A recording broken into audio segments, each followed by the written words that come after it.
Assalamualaikum warahmatullahi wabarakatuh. Saya Khadijah Makarim. Topik kita kali ini adalah cara mengatasi galau dan sedih. Teman-teman sekalian, di dalam kehidupan sehari-hari pastilah kita akan merasakan dua hal ini, kadang sedih, kadang galau. Apa penyebabnya? Macam-macam. Apalagi teman-teman yang masih berada di usia remaja atau dewasa muda. Dua hal ini pasti akan silih datang dan pergi ya. Kadang galau, kadang sedih, kadang galau dan sedih.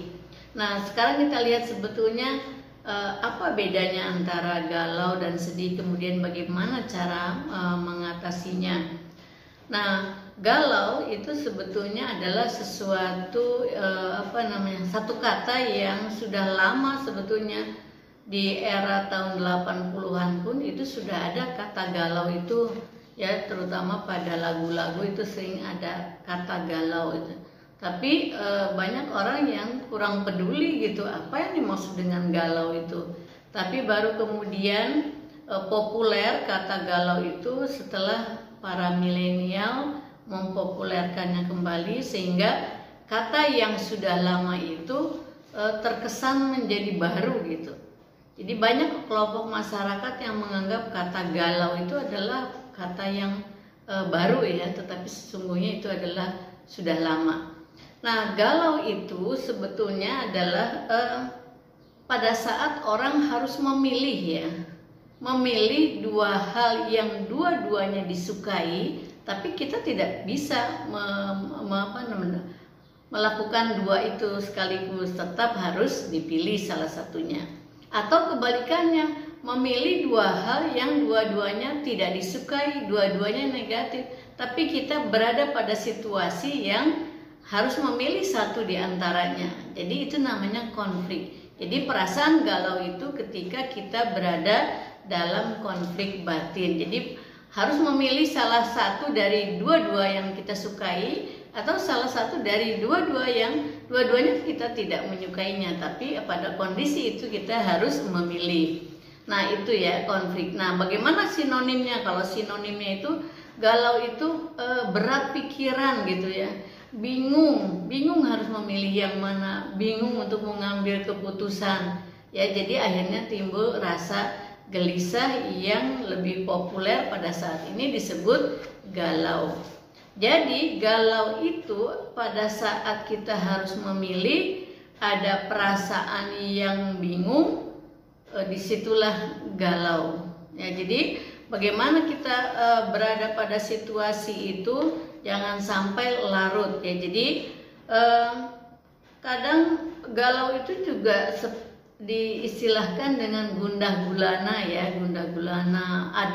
Ada ekspresi kegelisahan dan ada rasa sedih di dalamnya. Sedih kenapa? Karena tadi harus memilih salah satu dari yang disukai atau yang tidak disukai. Jadi kalau kita lihat dengan sedih itu apa bedanya ya? Jadi ada bedanya antara sedih dan galau. Kalau sedih itu adalah perasaan pilu ya, pilu hati, ada susah hati, luka hati karena disebabkan sesuatu ya. Jadi bukan duka cita misalnya, jadi bukan pada konflik ya. Jadi kalau ada sebab yang menyebabkan kita luka batin, luka hati ya, itu sedih. Tapi kalau galau itu ada konflik batin ya.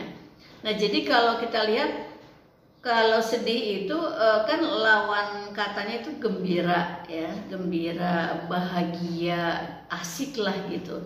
Nah, sedangkan kalau galau itu lawan katanya adalah tenang gitu. Jadi ketika kita sudah mengambil keputusan, kita merasa tenang. Jadi itu ya, ada bedanya antara galau dengan sedih. Nah, sekarang kita lihat, kita fokuskan ke galau aja dulu ya. Apa sebabnya orang itu menjadi galau ya? Atau teman-teman pelajar, mahasiswa yang galau itu sebetulnya apa penyebabnya?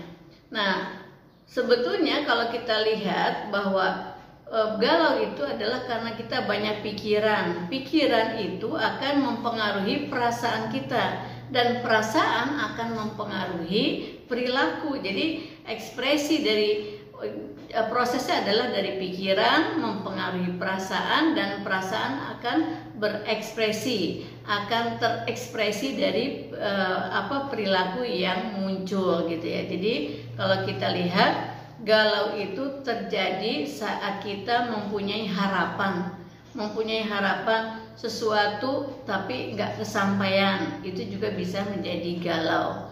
Nah kemudian, apakah galau itu manusiawi? Iyalah manusiawi, semua umur bisa merasakan galau itu, tergantung kepada tingkat penyebabnya ya, tergantung anak-anak, remaja, dewasa. Tetapi kalau dari rentangan umur yang paling sering dihinggapi rasa galau itu adalah fase remaja awal, remaja akhir, atau dewasa muda. Kenapa? Karena di umur ini teman-teman biasanya agak sulit, belum terlatih untuk mengambil keputusan. Itu penyebabnya, maka galau itu banyak diidap atau hinggap pada teman-teman yang berada di masa remaja awal, remaja akhir, atau dewasa muda, dan fase itulah ya. Kemudian, apakah galau itu berdampak? Iya, berdampak pada kesehatan fisik maupun psikis. Oleh karena itu saya ingin mengajak teman-teman bagaimana caranya agar kita tidak terjebak terlalu lama di dalam kegalauan. Kalau menghindari galau 100% tidak mungkin, karena kan kita manusia yang normal ya. Pastilah ada masanya yang menyebabkan kita masuk dalam situasi galau tadi. Hanya bedanya kalau sudah dewasa, apalagi orang tua, kegalauan itu akan menjadi kecil karena mereka sudah terbiasa mengambil keputusan dengan cepat dan mampu bertanggung jawab segera. Nah, kembali lagi, sementara pada remaja itu belum terlatih untuk mengambil keputusan dengan cepat dan takut bertanggung jawab. Itu aja sih, jadi makanya lama ada di masa kegalauan itu. Nah, saya ingin mengajak teman-teman supaya jangan terlalu sering galau, dan kalau kita masuk pada periode galau, teman-teman sudah mampu sedikit demi sedikit untuk menghindarinya dengan cara mengambil keputusan. Nah, sekarang kita lihat bagaimana caranya supaya kita terhindar dari galau tadi ya. Yang pertama, hindari konflik berlarut-larut ya. Segera berlatih untuk mengambil keputusan. Tapi Bu, saya takut salah ambil keputusan.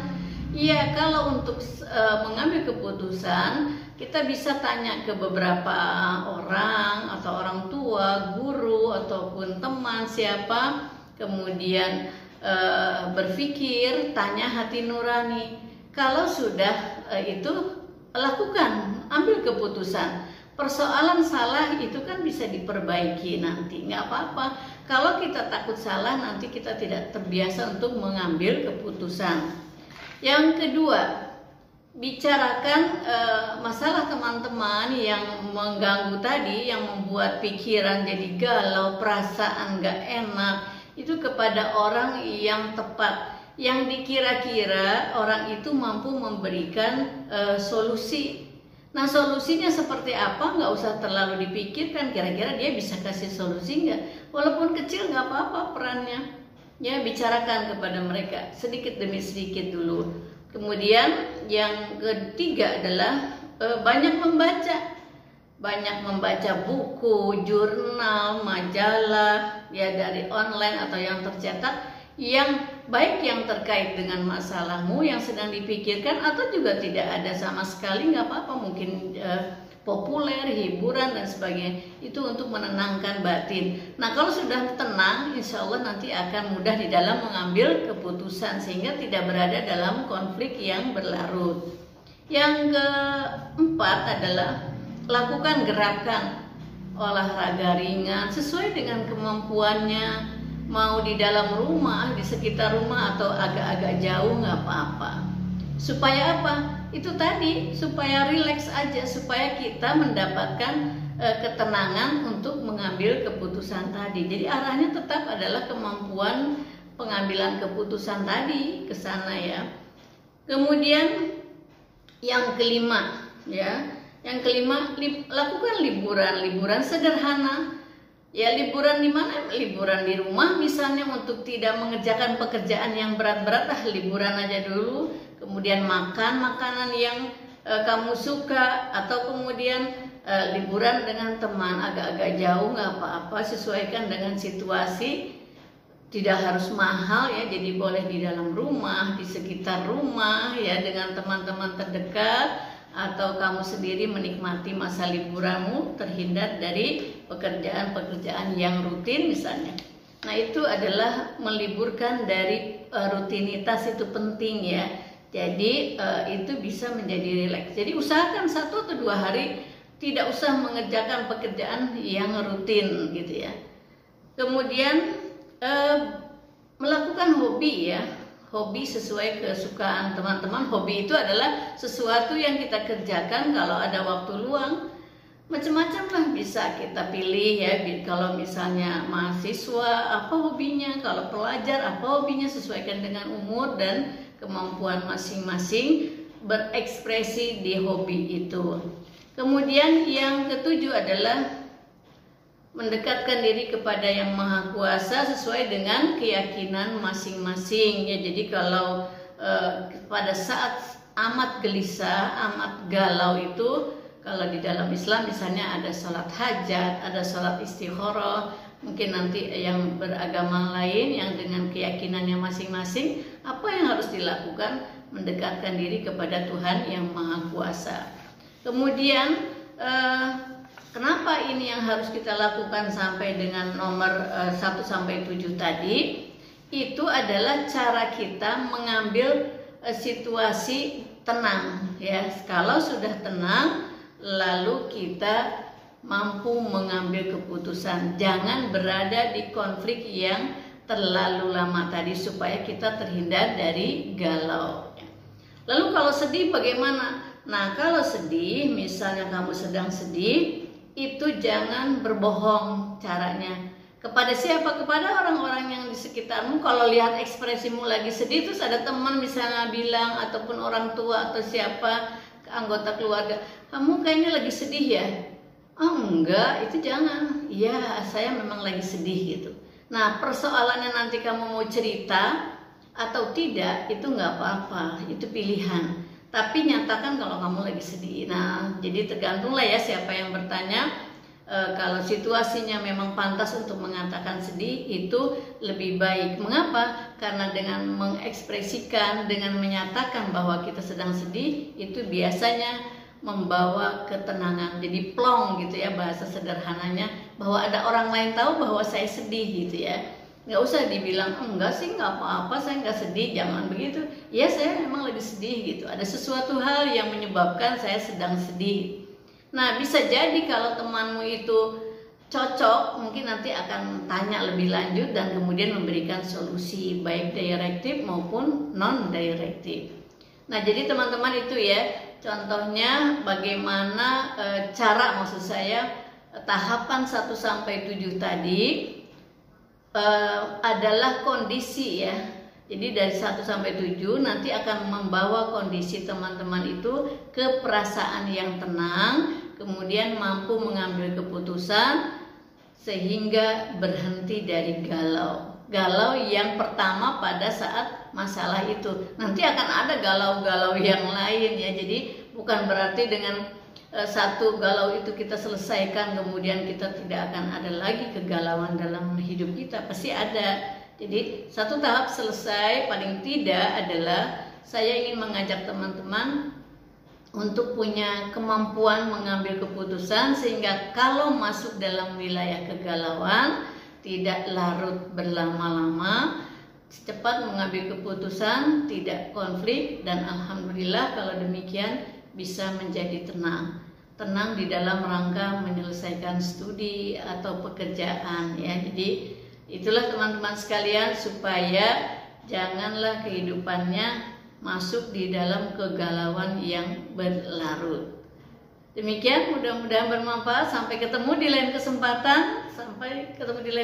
Alhamdulillah kalau nanti teman-teman setelah menyelesaikan 1 sampai 7 tadi latihan, nanti bisa lebih tenang. Kalau yang sedang skripsian bisa lancar, yang sedang sekolah bisa selesai studinya dengan tepat waktu. Assalamualaikum warahmatullahi wabarakatuh.